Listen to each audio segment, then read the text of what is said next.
And welcome to Shell Centered. We are doing this again, and hopefully the audio works because I'm attempting new things. Really, these are just practice videos because I'm just a guy talking to himself, and that's all it is right now.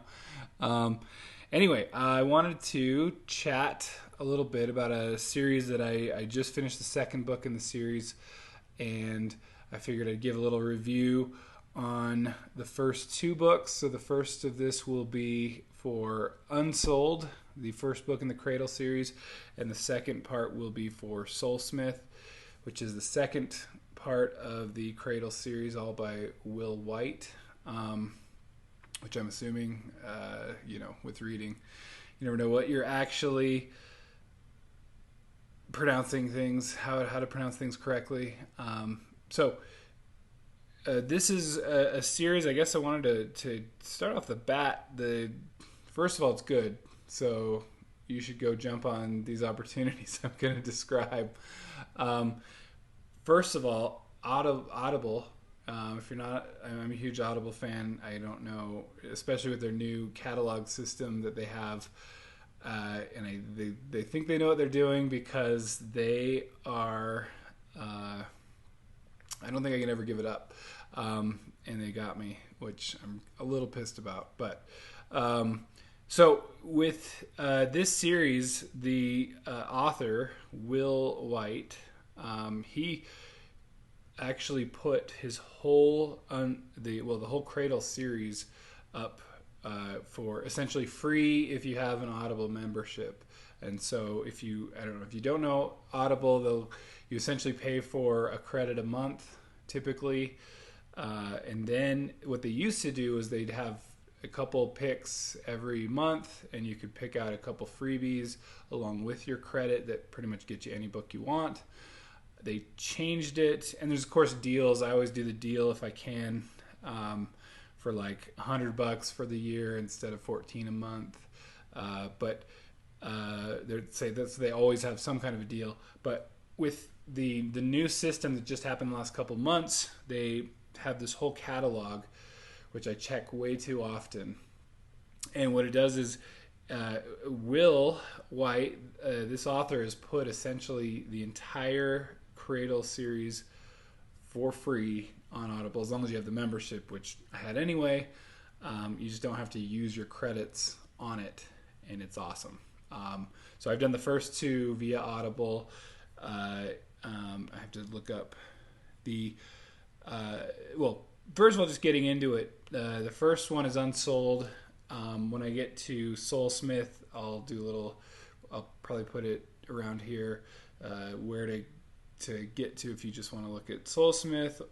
Soulsmith will probably have some spoilers for Unsouled, but I'm trying not to be, these are spoiler free is my intent.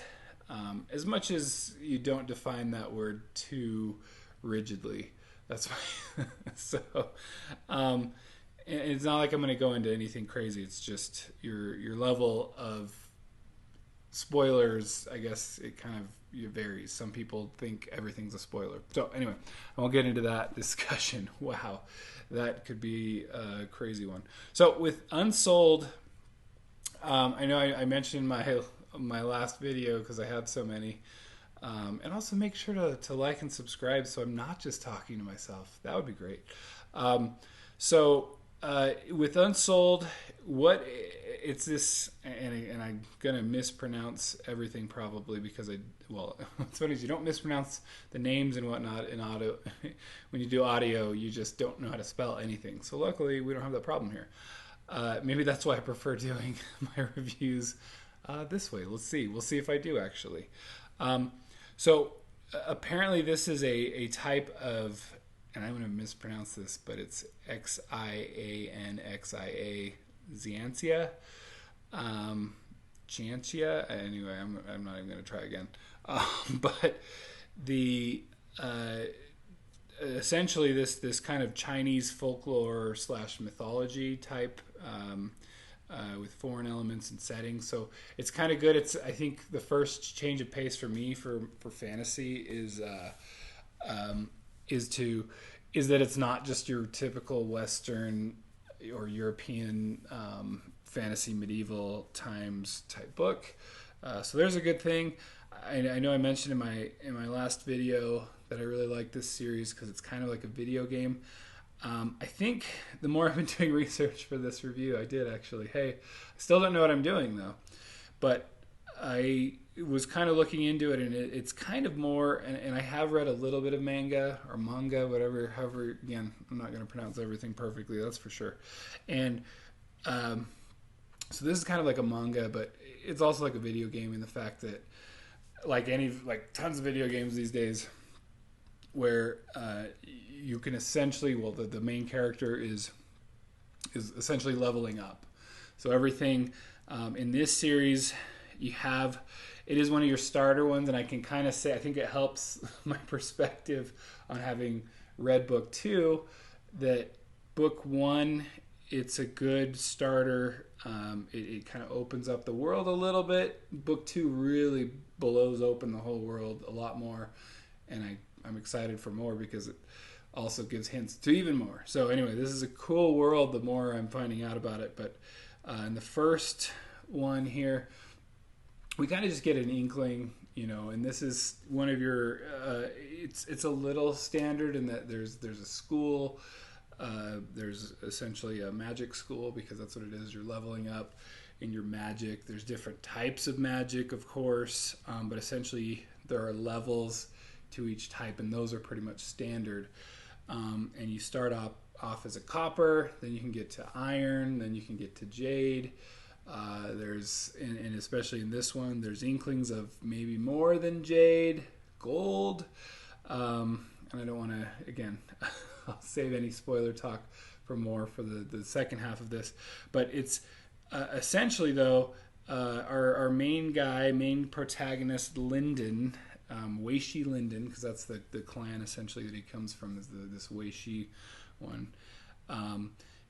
But Lyndon is what's called unsouled. Everyone who can follow this path of copper, iron, jade, gold is on, and they're called sacred artists. But anyone who's on this path is essentially has the soul that allows for it. But Lyndon, he's done this test for his soul, and he's found to be unsouled. That's why it's called that. And this book is all about him. And so Lyndon, you can't help but root for him. He's in a society that it's very rare to be unsouled. It does happen, but you're pretty much useless to anyone around you. One of the interesting aspects is that essentially, if he gets in someone's way and someone were to kill him or something, who's bigger and badder than him, his clan would have to apologize them to that person for this pathetic unsouled getting in his way. Which one of the things I like about this is that it'd be easy for anyone to kind of go, I give up, I'm out, boom, we're done. But of course, that would not be an entertaining story. So Lyndon I really like his take on this because he is he tries to find different ways, though, to compensate for his lack of magic. Everyone else is very heavily dependent on magic, and Lyndon, he's able to think. This makes him have to think through things and prepare. And so that's what kind of the running joke is, that he's got this bag of tricks always on him, and he uses that. So it's I really like it. It's fun.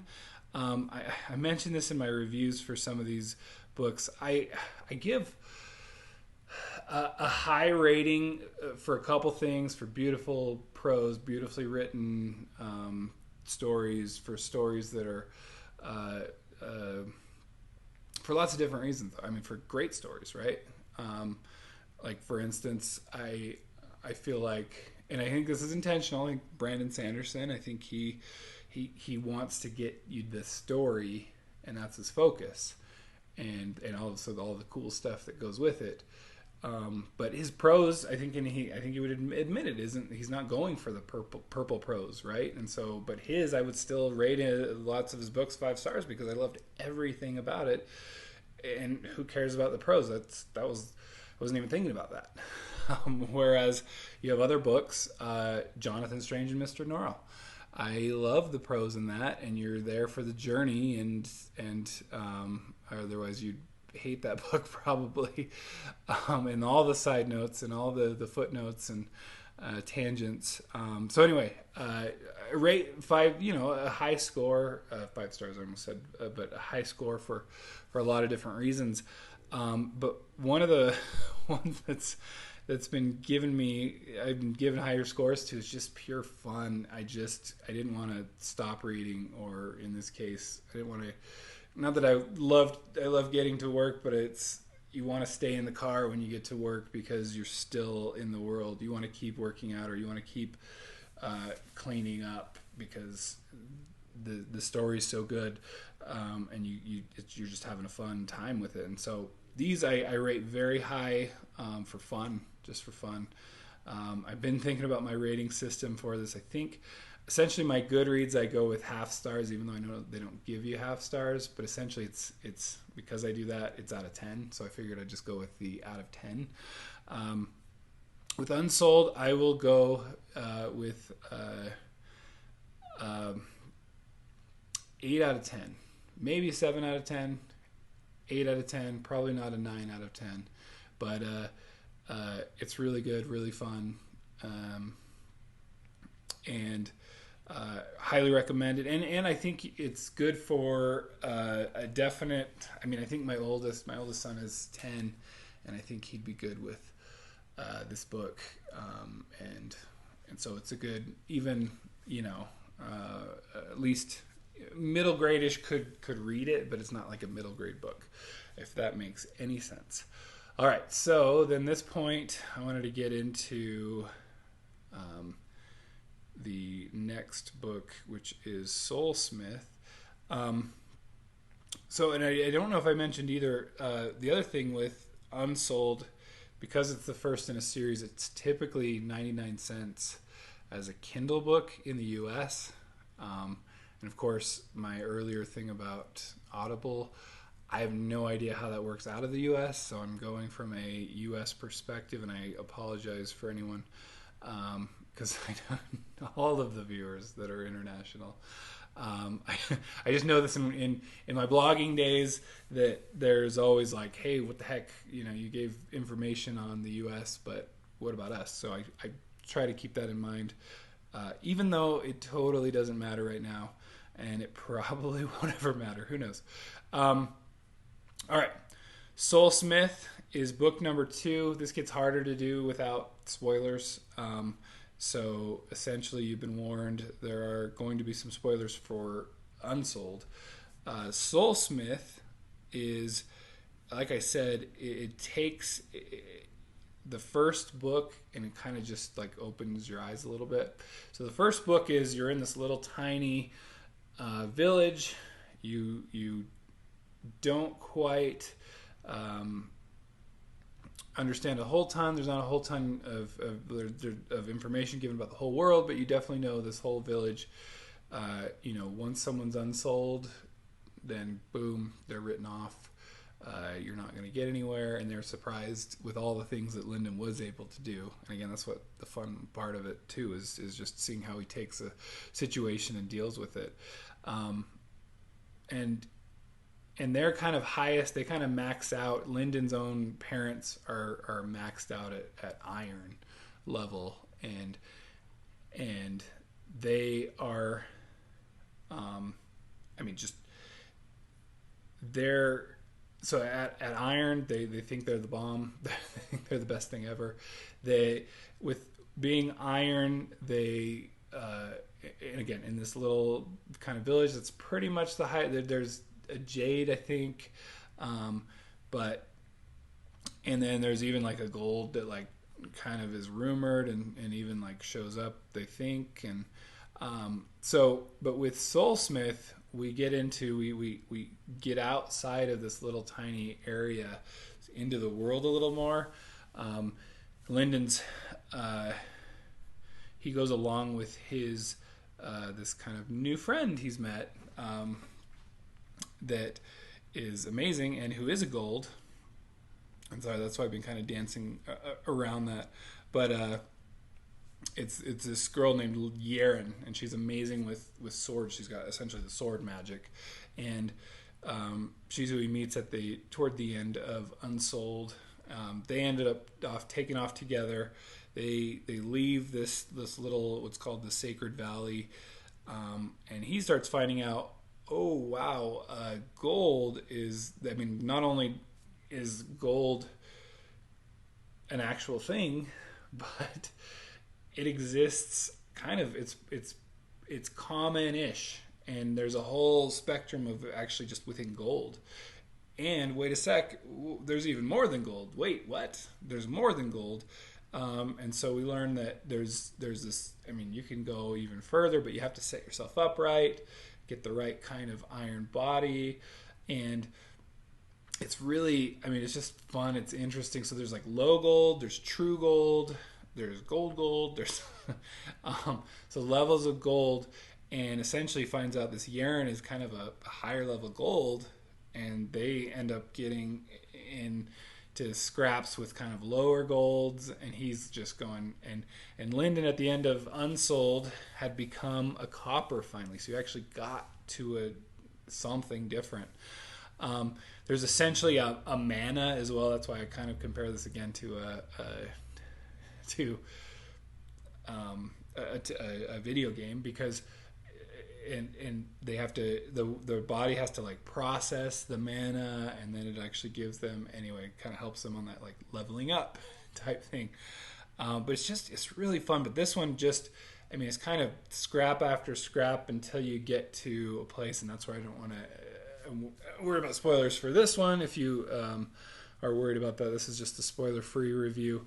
But they do eventually get to a place, and that's actually really where the story sets off. But it's pretty, I mean, again, very interesting getting there. We're scrap after scrap. We learn to be a gold, you have to have a remnant in you, which essentially, if you died, then this is like this undead like creature that comes out of you.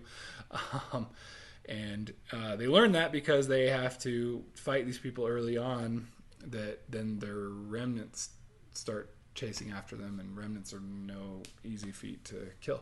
So but this is, like I said, we start learning, oh man, there's all kinds of other peoples around. There's, again, gold is nothing. Almost, it's not nothing, but a high gold is something still, but like a low gold is kind of like, meh, those are my servants are low gold. And then you have Lyndon, who's a copper, not even iron, and they're like, what is this overgrown baby doing here? And again, so he's not out of really the Unsouled kind of having to be prepared, and he does. He shows himself, and he shows you what he can do, and piques the interest of an interesting character that I'm looking forward to hearing more of. I would highly recommend watching and following Will Wight, just for the fact that he will often, I mean, just the fact that like his whole, I mean, I didn't even mention that on Audible, his whole catalog that he has on Audible, I think except for one book, and he's got like 15 books on there, maybe more, maybe 20 books. Almost all of it is in the free catalog. I mean, free with asterisks, with paid subscription, essentially. But almost all are under the free part, which is just amazing. I mean, I don't know how he makes money off of these, and I want him to make money because this is great stuff. And I know just the other day he gave away the entire Cradle series on Kindle that was out, and there's 9 books out right now. So I just follow him. Make sure you're keeping in touch with what he's doing. These are fun. They're just pure fun. Soulsmith, I would say it was a little better than Unsouled, so I give it a solid 8 out of 10 instead of my wiggly wishy-washy 7 to 8. I think it's a solid 8. It was good. Really opens this world up, and I understand that it just keeps getting better, which is, I mean, that's has me so excited. So anyway, don't forget to like and subscribe. because I'm kind of, this is a way of talking to myself anyway. I'm kind of enjoying this. It's kind of fun. And I hope to keep doing it. And anyway, these are kind of just practice rounds anyway, so I can see if I can even edit things. There's not a whole lot that I've needed to edit. I guess I'm going to have to throw those covers up there because I just have them either on Audible or Kindle, none of which are the physical book. But highly recommended. Do yourself a favor and make it happen, and make sure we do this. So I'm trying to end these with some kind of fantasy cuss word that they use. So I start off with burn me. What the tange? I think I said tange. And I might have to, because I did not prep for this today, and I'm blanking right now on my list of things I started putting together. So I might do another Wheel of Time one. I think not that I have to worry about being demonetized, but I'm not a big, I could just go with the George R. R. Martin version of it, I guess. But what I was thinking was, we're just going to go back to the Wheel of Time. What in the light we doing here? Let's subscribe. Let's see you later. Have a great one. Bye.